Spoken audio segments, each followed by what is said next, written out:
दोस्तों, जब डीएम साहब शादी में खाना खाने पहुंचे तो वहीं उनकी पत्नी बर्तन धो रही थी। और जब डीएम ने यह देखा तो उसके बाद जो हुआ उसे सुनकर आप हैरान रह जाओगे। लेकिन दोस्तों, इस वीडियो को शुरू करने से पहले इस वीडियो के लिए एक लायक और एक प्यारा सा कमेंट तो बनता है। दोस्तों, बारिश की हल्की बूंद गिर रही थी। शहर के सबसे बड़े मैरिज हॉल में जगमग रोशनी थी। अंदर शादी का माहौल था। हंसी ठिठोली, शहनाई की मधुर धुन और महकते पकवानों की खुशबू। कलेक्टर साहब अपनी कार से उतरे। उनकी सफेद शेरवानी पर सोने की कढ़ाई थी और चेहरे पर वही रौब जो उनकी पहचान था। आज उन्हें इस शादी में खास मेहमान के तौर पर बुलाया गया था। शहर का सबसे बड़ा व्यापारी था, दूल्हे का पिता। सबकी नजरें उन पर टिकी थीं। देखकर लोग रास्ता छोड़ देते। खाने की व्यवस्था भव्य थी। चांदी की थाली में तरह तरह के पकवान सजे थे। कलेक्टर साहब एक टेबल पर बैठ गए। वेटर झुककर सेवा कर रहे थे। तभी उनकी नजर स्टील के बर्तनों को मांज दी। एक औरत पर पड़ी। वह भीगी साड़ी में थी। बाल बिखरे हुए थे और चेहरे पर थकान के बावजूद हाथ लगातार चल रहे थे। कलेक्टर साहब का दिल एक पल को थम गया। उनकी सांसें तेज गईं। हाथ से कौर गिरते गिरते बची। उन्होंने गौर से देखा। वह औरत उनकी पत्नी थी। पल भर के लिए सब कुछ धुंधला हो गया। कानों में सहाना की आवाज मंद पड़ गई। लोगों की हंसी बंद या चम्मच की खनक सब जैसे कहीं दूर हो गया। सिर्फ एक दृश्य साफ था।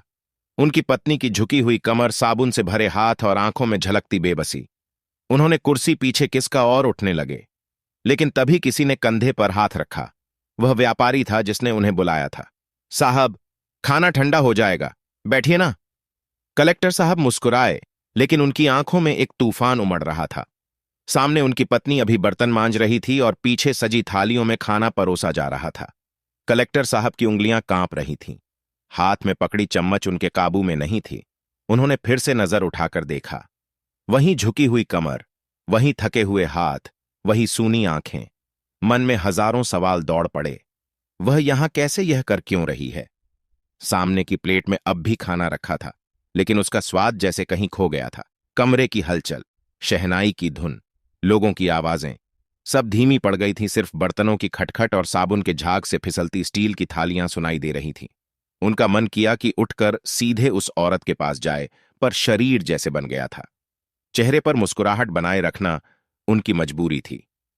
आखिर वह कलेक्टर थे और यह एक बड़े आदमी की शादी थी। साहब, कुछ और चाहिए? पास खड़े वेटर ने झुककर पूछा।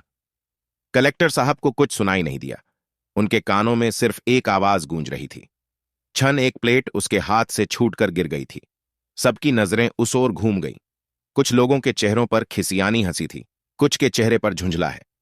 शादी के इस माहौल में यह आवाज अजीब अजीब सी थी। महिलाओं के झुंड में से किसी ने कहा, अरे कौन है? यह ध्यान नहीं रख सकती, बर्तन मां जाती। औरत घबराकर झुकी प्लेट उठाने लगी। सर, थोड़ा सा उठा तो कलेक्टर साहब की आंख से मिली। बस एक पल, फिर उसने तुरंत नजरें झुका ली, मानो उसे डर था कि वह पहचान ली जाएगी। लेकिन कलेक्टर साहब की आंखें अब किसी और चीज पर टिकी थीं। उसकी कोहनी के पास नीला पड़ा निशान। उनके होंठ फट गए, मुठिया कस गई। यह क्या हो गया? पीछे से व्यापारी की आवाज आई, छोड़िए साहब, यह लोग तो ऐसे ही होते हैं। कलेक्टर साहब ने उसकी ओर देखा, हल्की सी मुस्कान दी, लेकिन उनकी आंखों में कुछ और ही था। और फिर उन्होंने चम्मच नीचे रखा, कुर्सी पीछे खिसका और बिना कुछ कहे उठ खड़े हुए। उनके कदम धीमे मगर भारी थे। वह सीधे उस जगह की ओर बढ़ रहे थे जहां बर्तन मांजे जा रहे थे, जहां बर्तन मांजे जा रहे थे। कदम दर कदम उन्हें अतीत में खींच रहा था। उनके सामने वह दिन तैरने लगे। पहली बार उसकी हंसी सुनी थी, जब पहली बार उसके हाथों का स्पर्श महसूस किया था, जब उसने पहली बार उनकी आंखों में सपने देखे थे। लेकिन अब उसकी आंखों में बस थकान थी, पीड़ा थी और एक अनकहा डर था। बर्तनों के ढेर के पास जाकर कलेक्टर साहब रुके। हल्की ठंड में भी उनकी हथेलियां पसीने से भीग रही थीं। उनकी पत्नी अब भी प्लेट धोने में लगी थी, जैसे कुछ हुआ ही ना हो। शायद जानबूझकर उन्हें अनदेखा कर रही थी। देखिए, आप यहां क्या कर रहे हैं? उनकी आवाज धीमी थी, मगर कांप रही थी। औरत का हाथ छिटक गया। उसने धीरे से सिर उठाया, मगर उनकी आंखों में नहीं देखा। फिर जल्दी से सर झुका लिया। बाकी बर्तन धोने वाली औरतें फुसफुसाने लगीं। कुछ ने कलेक्टर साहब को देखा, कुछ उनकी पत्नी को। तुम्हें यहां नहीं होना चाहिए, कलेक्टर साहब ने दोबारा कहा। इस बार आवाज थोड़ी और भारी थी। पत्नी के होंठ कांपे, मगर वह चुप रही। बस अपने फटे हुए आंचल से गीले हाथ पहुंचने लगी। पीछे से किसी ने गला खड़ा वो व्यापारी था जिसके बेटे की शादी थी। चेहरे पर झूठी मुस्कान चिपकाए हुए बोला, अरे साहब, इन्हें तो छोड़िए, ये लोग अपनी मर्जी से काम करते हैं। जबरदस्ती थोड़े ही है, पैसे भी मिलते हैं, फिर भी नाटक करते हैं। कलेक्टर साहब ने धीरे से सर घुमाया। उनकी आंखों में कुछ था जो व्यापारी को बेचैन कर गया। पैसे मिलते हैं? कलेक्टर साहब ने शांत स्वर में पूछा। जी हां, मतलब जितना बनता है उतना देते हैं, पर इन लोगों की भूख कभी खत्म नहीं होती। व्यापारी ने हंसने की कोशिश की। कलेक्टर साहब ने फिर से अपनी पत्नी की तरफ देखा। उनके चेहरे पर जितनी थकान थी उससे कहीं ज्यादा छुपी थी। ऐसा लग रहा था जैसे वह कुछ कहना चाहती है पर कह नहीं सकती। उन्होंने देखा, उसके गीले हाथ अब भी कांप रहे थे। उसकी कोहनी के पास का नीला निशान और गहरा लग रहा था। किसने मारा? कलेक्टर साहब की आवाज अचानक काली हो गई। पत्नी चौंक गई। बाकी औरतें सहम कर पीछे हट गईं। व्यापारी की हंसी अचानक गायब हो गई। साहब, ये आप क्या पूछ रहे हैं? उसने जबरदस्ती मुस्कुराने की कोशिश की कि कलेक्टर साहब ने एक गहरी सांस ली। उनके हाथ की नसें उभर आई थीं। किसने मारा? उन्होंने एक एक शब्द को चबाते हुए दोहराया। इस बार उनकी पत्नी ने धीरे से सिर उठाया। उसकी आंखों में आंसू थे पर होंठ अब भी सिले हुए थे। सन्नाटा छा गया और फिर कुछ ऐसा हुआ जिसने पूरी शादी में हलचल मचा दी। हॉल में हर कोई उनकी ओर देखने लगा। हलचल थम गई थी। शहनाई की धुन अब शोर लग रही थी। हंसी मजाक फीका पड़ गया था। लोग कानाफूसी करने लगे। कलेक्टर साहब बर्तन मांजने वाली औरत से क्या बात कर रहे हैं? नहीं कहा, बस हाथ आगे बढ़ा दिया। उनकी नजरें उसकी पतली कलाई पर टिक गईं, एक गहरे नीले निशान पर जैसे किसी ने जोर से पकड़कर मरोड़ा हो। उनका गला सूखने लगा। तभी भीड़ में से एक औरत धीरे से फुसफुसाई, सुना है मालिक की बीवी बहुत गुस्से में रहती है, कल भी एक लड़की को पीट रही थी। कलेक्टर साहब के सख्त हो गए। उन्होंने पत्नी की कलाई हल्के से पकड़ बहुत धीमे मगर ठहराव भरी आवाज में पूछा, किसने किया यह? इस बार पत्नी ने सिर उठाया। उनकी आंखें मिली। कुछ पल के लिए सब रुक गया। शोर, बातें, शहनाई, हलचल, सब। उसकी आंखों में कुछ था, डर, झिझक और एक अनकहा सच। लेकिन होठों पर अब भी चुप्पी। साहब, व्यापारी की घबराई हुई आवाज आई, आप इन सब चीजों में क्यों पड़ रहे हैं? यह हमारा निजी मामला है। एक छोटी मोटी काम करने वाली को लेकर इतना गंभीर होने की जरूरत नहीं। कलेक्टर साहब ने उसकी ओर देखा। आंखों में कुछ ऐसा था कि व्यापारी चुप हो गया। छोटी मोटी काम करने वाली कलेक्टर साहब की आवाज में ठंडक थी। व्यापारी हकलाने लगा, मेरा मतलब ये सब घरेलू बातें हैं। आपको चिंता करने की जरूरत नहीं। आप तो चिंता करने की जरूरत नहीं। आप तो मेहमान हैं। प्लीज आइए कीपर। कलेक्टर साहब ने उसकी बात अनसुनी कर दी। उनकी आंखें अब भी पत्नी पर टिकी थीं। चलो यहां से, उन्होंने धीरे से कहा। पत्नी ने चौंक कर उनकी तरफ देखा। उसकी उंगलियां अब भी भीगी हुई थीं। शरीर में एक हल्की झंझनाहट थी, लेकिन उसने पहली बार कुछ कहना चाहा। अब और नहीं। कलेक्टर साहब की आवाज धीमी मगर अटल थी। हॉल में सन्नाटा खींच गया। अरे साहब, आप कहां? लेकिन कलेक्टर साहब उसकी बात पूरी होने से पहले ही मर चुके थे। पत्नी उनके पीछे थी और पूरे हॉल में चटक रंगों के बीच, जगमग रोशनी के बीच, शाही थालियां और महंगी पकवानों के बीच वह एक अकेली और गीले हाथों और सूनी आंखों के साथ उनके पीछे पीछे जल्दी शादी। हॉल के दरवाजे पर दोनों रुके। बाहर हल्की बारिश हो रही थी। सड़क पर पीली लाइट की परछाइयां बिछी थीं। ठंडी हवा बह रही थी, लेकिन उनके चारों ओर एक अजीब सा सन्नाटा था। बोलते हुए भी चुप्पी का, चलते हुए भी ठहराव का। कलेक्टर साहब की पत्नी उनके ठीक पीछे खड़ी थी, सर झुका हुआ, हाथ अब भी गीले। उनके आगे गाड़ी खड़ी थी, लेकिन वह अंदर बैठने के लिए नहीं बढ़े। चलो। उनकी आवाज धीमी थी, लेकिन पत्नी ने हल्के से सर उठाया। बारिश के कुछ बूंद गालों पर गिरी, मानो आंखों से गिरने वाले आंसुओं को छिपाने आई हो। वह कुछ कहना चाहती थी, पर शब्द नहीं निकल रहे थे। हॉल के अंदर से धीमे धीमे कानाफूसी की आवाजें आ रही थीं। यह क्या हो रहा है? कलेक्टर साहब इसे लेकर जा रहे हैं, पर क्यों? अचानक व्यापारी तेजी से बाहर आया। उसके चेहरे पर जब हंसी थी, लेकिन माथे पर शिकन साफ थी। साहब, यह तो बहुत बात हो रही है। आप इसे यहां से ले जाकर क्या साबित करना चाहते हैं? कलेक्टर साहब ने कोई जवाब नहीं दिया।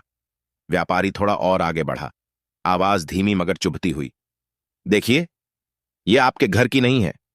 यह हमारे यहां काम करती है। आप ऐसे इसे लेकर नहीं जा सकते। कलेक्टर साहब ने पहली बार उसकी तरफ बुरी तरह मुड़कर देखा। आंखों में एक अजीब सी नमी थी, लेकिन चेहरे पर वही पुराना रौब था। तुम्हें कैसे पता कि यह मेरे घर की नहीं है? व्यापारी ठिठक गया। उसने इधर उधर देखा, जैसे कोई सही जवाब खोज रहा हो। भीड़ अब दरवाजे तक आ चुकी थी। सबके चेहरे पर हैरानी थी। तभी पहली बार कलेक्टर साहब की पत्नी ने सिर ऊपर उठाया। उसकी आंखें सीधे व्यापारी की आंखों से मिली और फिर कुछ ऐसा हुआ जिसने सबको चौंका दिया। शादी हॉल के दरवाजे पर सन्नाटा छा गया। हल्की बारिश की बूंदें टिन की छत पर टकरा रही थी, लेकिन वहां खड़े लोगों के दिलों में जैसे कोई तूफान उमड़ रहा था। कलेक्टर साहब की पत्नी ने पहली बार सीधा व्यापारी की आंखों में देखा। उसकी भीगी पलकें कांपी, होंठ फड़फड़ाए, लेकिन वह कुछ कह नहीं सकी। सिर्फ उसकी सांसें तेज हो गई। व्यापारी ने अटकी बेचैनी को निगलते हुए हंसने की कि अरे भाभी जी, आपको कोई गलतफहमी हुई है। आपने तो हमें पहले कभी बताया नहीं कि आप कलेक्टर साहब ने एक कदम आगे बढ़ाया। नाम क्या है तुम्हारा? उनकी आवाज भारी थी लेकिन सीधी। अपनी पत्नी से सवाल कर रही थी। पत्नी का गला सूख गया। उसकी उंगलियां आपस में उलझने लगीं। आंखों में नमी थी, लेकिन वह खुद को समेटने की कोशिश कर रही थी। कुछ पल बाद बहुत धीमे से फुसफुसाया आई। कलेक्टर साहब ने उसके नाम को दोहराया। उनके चेहरे पर जाने कैसा भाव था। दर्द, पछतावा, गुस्सा, अफसोस या फिर कुछ और? तुम्हें किसने मारा? यह सवाल जैसे बिजली की तरह गिरा। भीड़ में खड़े लोगों की आंखें फैल गईं। शादी का माहौल अचानक अजनबी लगने लगा। गौरी चुप रही। उसके हाथ, जो अब तक एक दूसरे को जकड़े हुए थे, और कस गए। कलेक्टर साहब ने व्यापारी की तरफ देखा, जो अब हड़बड़ाया। इसे किसने मारा? व्यापारी के माथे पर पसीना आ गया। हालांकि मौसम ठंडा था। उसने इधर उधर देखा, फिर जबरदस्ती हंसते हुए कहा, साहब, यह तो काम वाली औरतें हैं। कभी कभी थोड़ा डांट डपट करनी पड़ती है, नहीं तो यह सर पर चढ़ जाती है।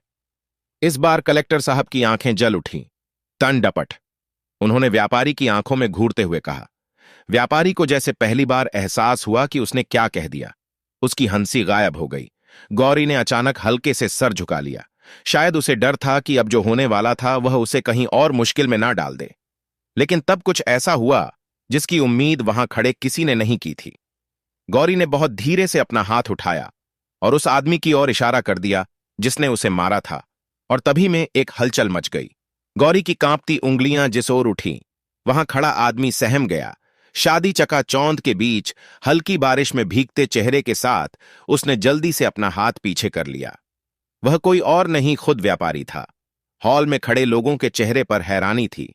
कई लोगों की फुसफुसाना तेज हो गई। ये क्या कह रही है? व्यापारी हड़बड़ा गया। उसकी आवाज में झूठी हैरानी थी। इसे क्यों मारा होगा? ये पागल हो गई है क्या? गौरी का हाथ अब भी उठा हुआ था, मगर उसकी आंखों अजीब सा खालीपन था, जैसे सच को कहने में उसे अब कोई डर नहीं था। कलेक्टर साहब के अंदर कुछ सुलग उठा। उनकी मुट्ठियां भीग गई, जबड़े कस गए। उन्होंने धीरे से गौरी का हाथ पकड़कर नीचे किया, फिर व्यापारी की ओर घूरते हुए आगे बढ़े। गौरी झूठ नहीं बोल रही। उनकी आवाज ठंडी लेकिन तीखी थी। व्यापारी अब पूरी तरह असहज हो गया था। उसकी हंसी गायब हो चुकी थी। उसने कुछ कहने के लिए मुंह खोला, लेकिन फिर बंद कर लिया। कलेक्टर साहब ने उसकी आंखों में देखते हुए कहा, कैसे मारा? भीड़ अब पूरी तरह से सिमट आई थी। लोगों के कान अब सिर्फ इन दो आदमियों की बातचीत पर टिके थे। व्यापारी ने गला खड़ा, फिर खुद को संभालते हुए कहा, अरे साहब, आप तो जानते हैं ये लोग बहुत चालाक होते हैं। थोड़ा बहुत शक्ति निकले तो सर पर चढ़ जाते हैं। ने बस हल्का सा समझाया था, ये तो हाथ उठाया। कलेक्टर साहब की आवाज में एक ठंडी लहर दौड़ गई। व्यापारी अब बुरी तरह पसीने पसीने था। ना, नहीं, मेरा मतलब देखिए साहब, ये औरतें बात का बतंगड़ बना देती हैं। लेकिन कलेक्टर साहब अब उसकी सफाई सुनने के मूड में नहीं थे।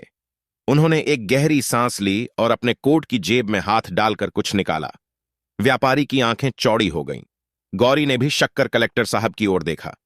भीड़ में फुसफुसाना है, और फिर कलेक्टर साहब ने जो किया उसने पूरी शादी को हिलाकर रख दिया। हवा में अजीब सा तनाव घुल गया था। शादी की जगमगाती रोशनी अब फीकी लगने लगी थी। बारिश तेज हो गई थी, लेकिन वहां खड़े लोगों की उत्सुकता उससे भी ज्यादा तेज थी। कलेक्टर साहब की जेब से निकली चीज चमक रही थी। उनका सरकारी पहचान पत्र। उन्होंने व्यापारी के सामने उसे लहराया और बहुत धीमे लेकिन सख्त आवाज में बोले, तुम जानते हो कि किसी महिला के साथ मारपीट करना अपराध है। व्यापारी के चेहरे का रंग उड़ गया। साहब, मेरा मतलब तुम्हें इसका अंजाम पता है? कलेक्टर आंखों में झांकते हुए पूछा। गौरी चुपचाप खड़ी थी। शायद उसे अब भी यकीन नहीं हो रहा था कि कोई उसके लिए इस तरह खड़ा हो सकता है। भीड़ में कानाफूसी शुरू हो गई। कलेक्टर साहब ने तो अब मामला बड़ा बना दिया। देखना अब यह व्यापारी नहीं बचेगा। कलेक्टर साहब ने एक गहरी सांस ली और सीधे पुलिस को फोन लगाया। एक महिला के शोषण और हिंसा की शिकायत दर्ज करिए। घटनास्थल, शादी हाल आरोपी, यही का मालिक व्यापारी के पैरों तले जमीन खिसक गई। साहब, मैं माफी मांगता हूं, एक गलती हो गई। आप इसे इतना बड़ा मुद्दा मत बनाएं। लेकिन कलेक्टर साहब अब अनसुना कर चुके थे। उनकी नजरें अब गौरी पर थीं। गौरी, अब तुम यहां नहीं रहोगी। उनकी आवाज में एक अजीब सा सुकून था। गौरी ने चौंक कर उनकी ओर देखा। उसकी आंखों में नमी थी। होंठ कुछ कहने के लिए हिले, लेकिन कोई शब्द नहीं निकला। तुम्हें अब अपने लिए खड़ा होना सीखना होगा, कलेक्टर साहब ने कहा। डर कर रहोगी तो लोग और सताएंगे। आज नहीं बोले तो कल फिर यही होगा। गौरी की आंखों से एक आंसू गिर पड़ा। पुलिस की गाड़ी गेट के पास आ चुकी थी। 2 पुलिसकर्मी अंदर आए और व्यापारी की ओर, बड़े साहब प्लीज बचा लीजिए, आपकी इज्जत का सवाल है, आप इसे ऐसे मत कीजिए। व्यापारी गिड़गिड़ा लगा, लेकिन कलेक्टर साहब ने कोई जवाब नहीं दिया। उन्होंने गौरी की ओर देखा और हल्के से सिर हिलाया। गौरी ने पहली बार अपनी आंखें ऊंची की। मुझे गवाही देनी है। उसकी आवाज धीमी लेकिन दृढ़ थी। व्यापारी को पुलिस पकड़कर ले जा रही थी। भीड़ अब भी खड़ी थी। गौरी ने कलेक्टर साहब को देखा। हल्की सी मुस्कान छलक रही थी और फिर गौरी ने बारिश में भीगे हुए हाथों से अपना फटा आंचल हटाया और कलेक्टर साहब के साथ गाड़ी की ओर बढ़ गई। आज पहली बार वह अपने पैरों पर खड़ी थी। तो दोस्तों, यह कहानी आपको कैसी लगी हमें कमेंट बॉक्स में जरूर बताएं और मिलते हैं अगली वीडियो में। तब तक के लिए धन्यवाद।